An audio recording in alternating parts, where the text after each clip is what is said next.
Combi, uma semana difícil para todos, né? Eu começo inclusive prestando solidariedade e desejando muita força aí à família, apelando aos ministros que restaram da primeira turma para não seguirem o relatório desse psicopata. E o Flávio Dino já seguiu porque é outro psicopata comunista. Então, quem votar a favor disso, a gente tem que incluir no rol de psicopatas. E gente que é psicopata e sádica e quer ver pessoas se ferrarem para dar um recado, para alimentar o seu sadismo e, de alguma forma, intimidar toda uma nação.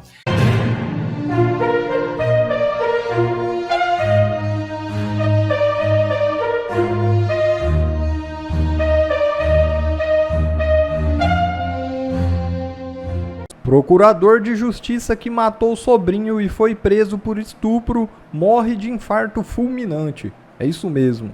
O procurador do Ministério Público de Mato Grosso do Sul, Carlos Alberto Zeola, de 60 anos de idade, morreu na manhã desse domingo, vítima de um infarto fulminante em Campo Grande.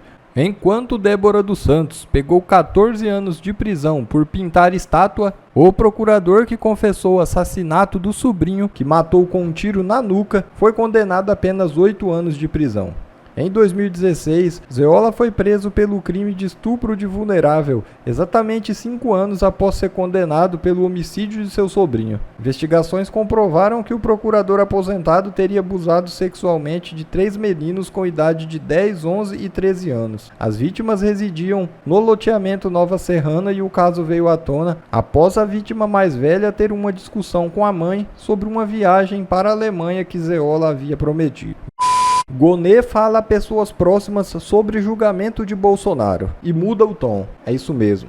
O Procurador-Geral da República, Paulo Gonê, tem dito a pessoas próximas que o julgamento do ex-presidente Bolsonaro, acusado por ele de tentativa de golpe, vai ser imprevisível. Segundo interlocutores do PGR, Gonê tem listado 2 razões importantes para justificar que não é possível cravar o que vai acontecer durante o processo. O entendimento de Gonê é que, apesar da denúncia ter sido fatiada em 5 acusações, o conjunto do processo é complexo. Só a denúncia contra Bolsonaro conta com 7 outros acusados. Todos negam acusações e querem arquivamento da denúncia. A segunda razão apontada por Gonê é que os acusados contrataram bons defensores, em especial o próprio Bolsonaro e o general Braga Neto. De acordo com os interlocutores de Gonê, o procurador-geral estima que o processo será finalizado até dezembro. E governo vê risco de tarifaço amplo e linear de Trump sobre o Brasil. É isso mesmo. O governo Lula trabalha com o risco de Donald Trump impor, em abril, tarifas sobre um pacote de produtos brasileiros bem maior do que inicialmente previsto. Alguns cenários em avaliação vão muito além da ameaça de barreiras contra o etanol e das anunciadas taxas sobre o aço e alumínio. Um quadro ainda mais extremo entrou no radar do Palácio do Planalto. A hipótese de o republicano anunciar nas próximas semanas um imposto linear sobre praticamente toda a pauta exportadora brasileira para os Estados Unidos, o que seria um enorme tiro no pé do desgoverno, afundando ainda mais a economia do país. Combi, uma semana difícil para todos, né? Eu começo inclusive prestando solidariedade e desejando muita força aí à família da Débora, né? Os filhos pequenos, o marido, a irmã e a mãe que estão apelando aos ministros que restaram da primeira turma para não seguirem o relatório desse psicopata do Alexandre de Moraes, e o Flávio Dino já seguiu porque é outro psicopata comunista, né? Então, quem votar a favor disso, a gente tem que incluir no rol de psicopatas. E isso é o meu primeiro comentário até, né, desse caso todo. Isso que você falou é importante, porque aqueles que foram anistiados por usar bala de fuzil estão condenando a 14 anos uma moça que usou um batom. E quando você vai ver o voto do Alexandre de Moraes, depois a Ludmilla é a especialista na área de direito, nós não estamos no campo do direito há muito tempo no Brasil, mas ela pode falar melhor disso. Mas é mentira que alguns estão dizendo aí que foi só um batom e não foi nada disso, foi muito mais. Aí teve um que colocou assim, ela pediu golpe militar, né? Bom, pedir qualquer um pode pedir qualquer coisa, vamos supor, vamos admitir que ela tivesse feito isso. Que poder de execução uma cabeleireira armada de um batom tem para dar um golpe? Se a democracia brasileira não resiste a isso, é melhor fechar logo o Congresso e entregar as chaves a alguém. Eu prefiro que a outra pessoa do que o Lula ou do que o Alexandre de Moraes.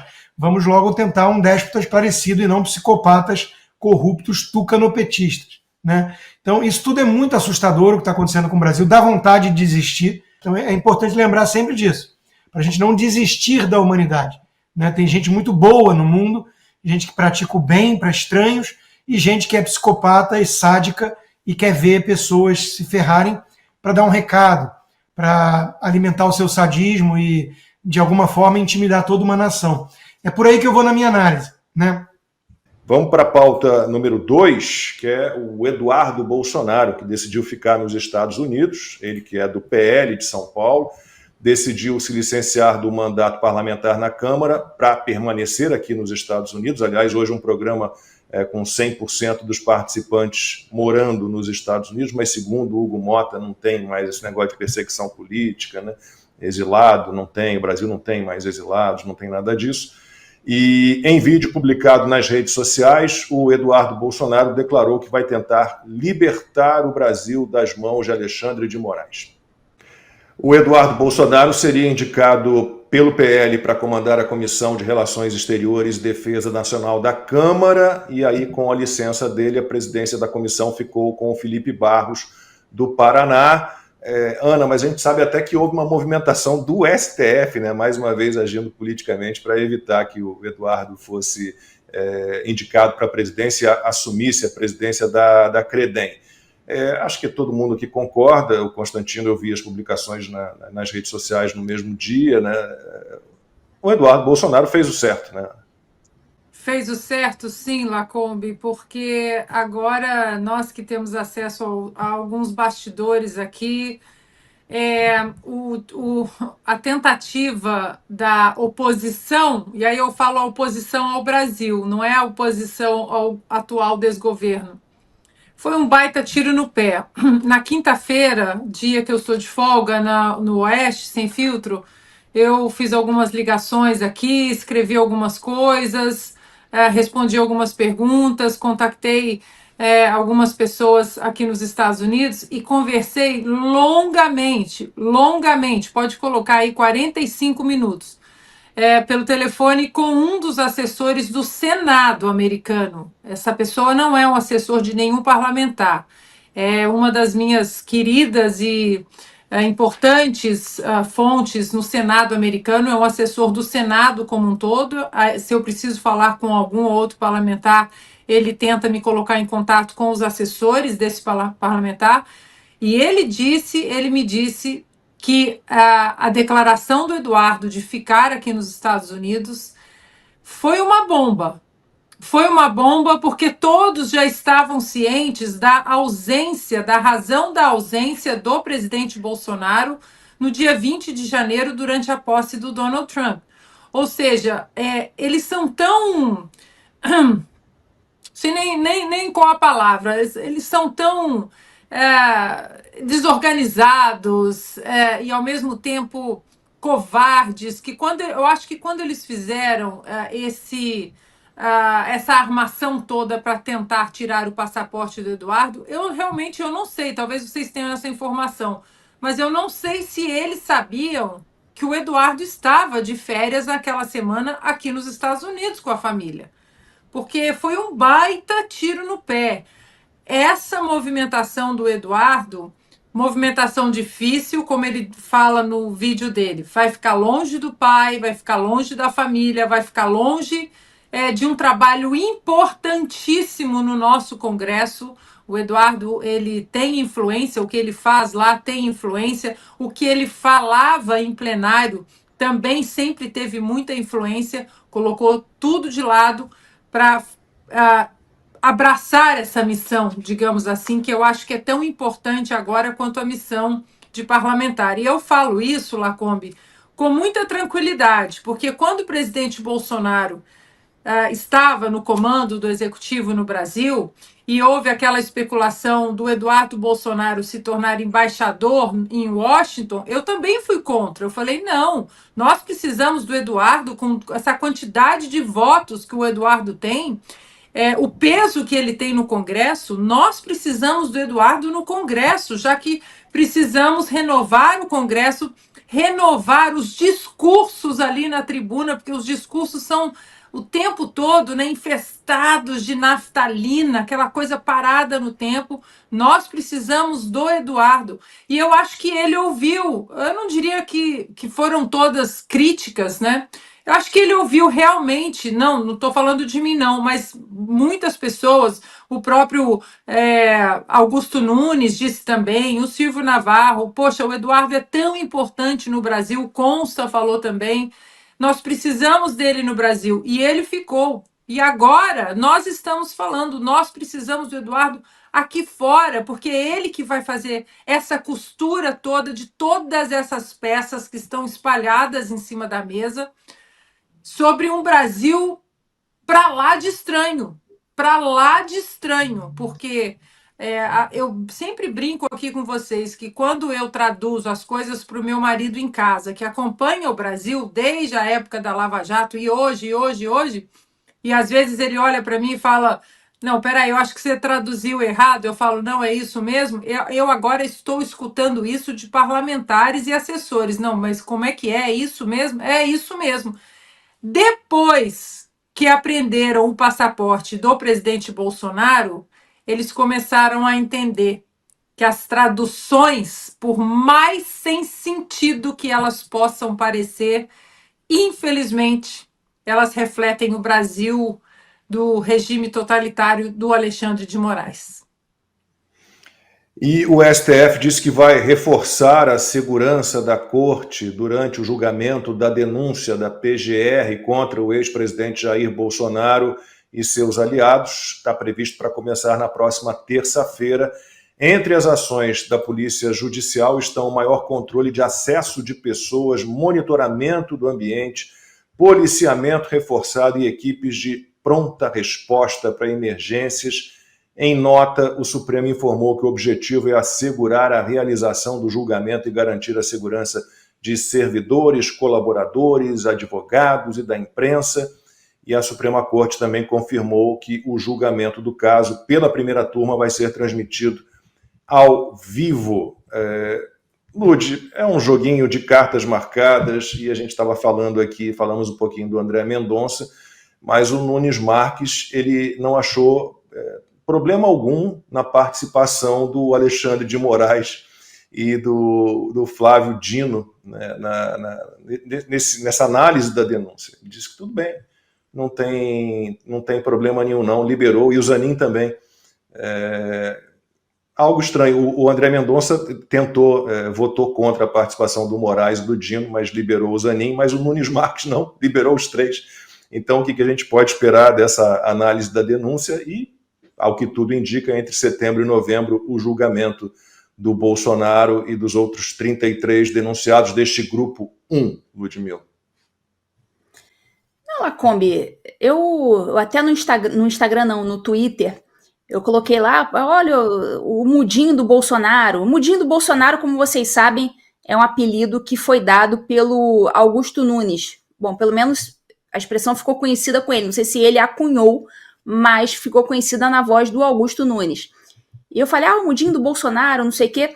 E o pessoal, mas espera aí. Mas então, já que você o chama de mudinho do Bolsonaro, você acha que ele deveria falar fora dos autos, igual os outros fazem? Eu digo não deveria falar, ele deveria falar nos autos e deveria falar bem. Ele sabe muito bem que ele tem as câmeras da TV Justiça todas voltadas para ele no momento do voto. E ele deve aproveitar aquele momento para falar verdades, não é para militar, é para falar verdades e falar de forma incisiva com todas as câmeras da TV Justiça voltadas para ele. Como você falou, aí estava aquela discussão se essa sessão seria televisionada, né? Eu tinha certeza que ia ser televisionada. Eles não iam perder a oportunidade de dar mais essa no Bolsonaro. Então é claro que eles vão televisionar e vão militar, vão lacrar, vão fazer isso tudo. E eu não esperaria nada diferente do Cássio Nunes. É claro que às vezes ele vota certo, é o famoso relógio parado. 2 vezes por dia acerta, assim como o André Mendonça. E o Cássio, ele votou, eu não sei se foi naquele esquema Saulo Ramos, Não sei se o espectador aí do 4x4 se recorda do Saulo Ramos, que foi aquele cara que escreveu um livro contando o episódio do juiz Celso de Mello, dizendo que o Celso de Mello, certa vez, confessou a ele que pensava uma coisa, mas votou diferente daquilo que ele pensava realmente, porque, na verdade, o voto dele não ia fazer diferença mesmo no final das contas, e ele não ia se queimar lá com os coleguinhas. Então, eu não sei se o Cássio Nunes votou no esquema, né, juiz de M do Celso de Mello, ou se ele realmente acredita nisso. Eu, francamente falando, eu duvido, mas duvido que o Cássio Nunes concorde no fundo do coração com aquilo que ele mesmo escreveu. Eu, assim, se eu tivesse que chutar, o meu palpite é que ele praticou a mesma conduta do Celso de Mello, o juiz de M, segundo o Saulo Ramos. Para mim, ele praticou algo assim, já que o meu voto não vai mudar nada mesmo, então deixa eu votar aqui igual os meus coleguinhas para não me queimar. Então, se eu tivesse que chutar, para mim, foi isso que aconteceu, porque eu duvido que ele acredite nisso que ele votou. O André Mendonça votou parcialmente certo. Para mim, ele só errou em não considerar o Zanin como suspeito. Mas, enfim, ele pelo menos considerou suspeitos o Dino e o Alexandre de Moraes. Mas é uma coisa assim, é algo grotesco, né? Você vê o próprio Alexandre de Moraes julgando algo em que ele mesmo, em algum momento, se coloca como vítima, usando aquele papinho, não, porque a vítima, na verdade, é o Estado democrático de direito, ou seja, l'état c'est moi, eu sou o Estado, então eu sou a vítima, mas a vítima, na verdade, é o Estado porque eu sou o Estado. Então é algo realmente, é o fingimento do início ao fim. Então, só para realmente deixar claro, eu não acredito que o Cássio Nunes acredite naquilo que ele mesmo escreveu. Para mim, ali ele está no esquema Saulo Ramos. Não, é inacreditável o nível, né? O Alexandre de Moraes votou para que o Alexandre de Moraes participe da análise da denúncia. O Flávio Dino votou para que o Flávio Dino participe da análise da denúncia. O Cristiano Zanin votou para que o Cristiano Zanin participe da análise da denúncia. Bom, mas já que a Lud lembrou dessa história do Saulo, do juiz de M, né? Vamos combinar também que a escolha do Mudinho foi uma escolha de M, né? Foi a escolha do Ciro Nogueira, né?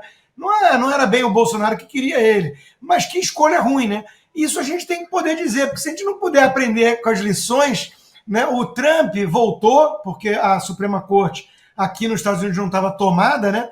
E ele aprendeu muitas lições de 2016 para cá, tanto é que olha a equipe que ele está montando para enfrentar realmente todo o boicote do sistema. Agora, se a gente não aprender com as lições dos erros, não tirar lições, então, de novo, esse foi um abismo entre a relação do Trump e do Bolsonaro, que são comparados em muitos aspectos. Aqui nos Estados Unidos, mesmo em 2016, que o Trump fez muita coisa que hoje ele se arrepende, ele foi ingênuo em relação ao sistema, ele indicou bons nomes para a Suprema Corte. Foram 3 bons nomes. O Bolsonaro indicou o terrivelmente evangélico e o pior ainda, que é o Nunes Marques. Né? Então, foram escolhas que realmente ficaram muito a desejar. A declaração absurda, né, do Hugo Mota, já falamos um pouquinho, o presidente da Câmara dos Deputados, ele afirmou na quarta-feira que hoje o Brasil não tem mais perseguição política nem exilados. O deputado fez o discurso na sessão solene da Câmara pelos 40 anos da redemocratização brasileira. Nos últimos 40 anos, não vivemos mais as mazelas do período em que o Brasil não era democrático. Não tivemos jornais censurados, nem vozes caladas à força. Não tivemos perseguições políticas, nem presos ou exilados políticos. Não tivemos crimes de opinião ou usurpação de garantias constitucionais. Não mais, nunca mais. Esse discurso sem pé nem cabeça foi feito, então, na quarta-feira, um dia depois de o Eduardo Bolsonaro anunciar que não voltaria para o Brasil, que ficaria aqui nos Estados Unidos para combater a tirania no Brasil, e na terça também, a gente já falou aqui, estava no nosso quadro de humor, o Alexandre de Moraes deu aquele jantarzinho lá para os colegas dele da corte, integrantes do governo Lula, e para a cúpula do Congresso Nacional, e o Hugo Mota, ele estava lá, né? Bom, agora já me perdi até na fila aqui. Quem quer falar primeiro sobre esse discurso, levante o dedo, quem quiser falar primeiro. Eu já falei sobre o Hugo Mota, já deixei a minha contribuição, então deixo para... Eu bato, a bola está quicando, eu bato, essa é fácil. Então vai depois a Lud fala sobre a fileira de mentiras. Assim. Ele foi um ventríloco ali, né, um boneco de ventríloco, né, do Sarney, do Alexandre de Moraes, do sistema. Né, e a gente descobriu o cardápio, foi até uma tirada do próprio André Marsiglia, nosso amigo também aqui do programa, né, fazendo o Braddock Show comigo, ele comentou, né, não, a gente sabe agora, não sabe o que era o tema da janta, mas a gente sabe que foi jantado. Né, então, de novo, o sistema é poderoso, né, é bruto, companheiro. Então, o Mota começou ali jovem, né, cheio de potencial, tem uma ala essa que nos chama de intergaláctico, que apostou muito nele, né, um deles chegou a falar lá de longe da Austrália que ele ia ser um herói, podia ser um herói no Brasil. E tá aí, né, os nossos heróis são todos de pés de barro, né? Então o cara fazendo um discursinho de que o Brasil tá tudo normal, obrigado. E do partido dele são senadora Damares Alves, governador Tarcísio, né? E essa turma está passando pano para isso. A Damares, então, disse que nós devemos amar os nossos políticos, né? Inclusive o Mota, pelo visto, o Hugo Mota. Então, de novo, Lacombe, é difícil ter alguma esperança, nós temos que ter. E nós vamos alimentar essa esperança sempre, porque milagres acontecem. Mas está difícil, está difícil. Então, a gente precisa trazer com realismo, né, essa noção, e é claro que todo mundo atento está ciente disso. Me choca, e eu tenho gente que conheço entre amigos, até familiares, me choca uma elite brasileira, o grau de alienação voluntária. São pessoas que, se você falar tudo isso, um programa desse aqui de hoje, em 1 hora a gente resume aqui o quadro do Brasil, basicamente. Tem gente que acha que nós é que somos alienígenas, ou que estamos exagerando, né? Não, pelo amor de Deus. Então, de novo, desanima. Mas nós temos a obrigação de não deixar isso nos derrotar. Pelo menos não nos derrotar. Então, contra Motas, Alcolumbres e companhia, nós vamos seguir adiante, porque eles eventualmente vão perder. Bom, pessoal, esse foi mais um vídeo. Eu espero que vocês tenham gostado. Se vocês gostaram, deixa o like aqui para fortalecer nosso canal. Logo eu volto trazendo mais informações da política para vocês. Um forte abraço, fiquem todos com Deus e até a próxima.